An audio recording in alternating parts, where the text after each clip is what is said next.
Bonjour, bonsoir, Ming la pièce là-bas à Londres et tout. On est là ensemble. Nous bossé kaka.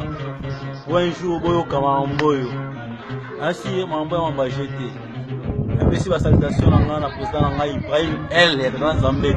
Ba bien na kokina nyoso. Maman Charlotte Pigeon. Bo salité, maman Chara leader très à l'aise. Pour leader ça m'a bien. Toujours aussi gelo au président benganga gelo Bruxelles les paroliers Bruxelles na obeta bango na bakunga les grands paroliers ngaye ouais banzembo kilelo nzemba kilelo boroyoka kilelo kaka na kilelo kaka biso kilo bezate pas biso ta lelo président Ibrahim on de kilelo bana pesa ntango toujours dans un mouvement to bosser de 8h à 20h, quand on a un souci, on va vraiment. Merci. Pambola.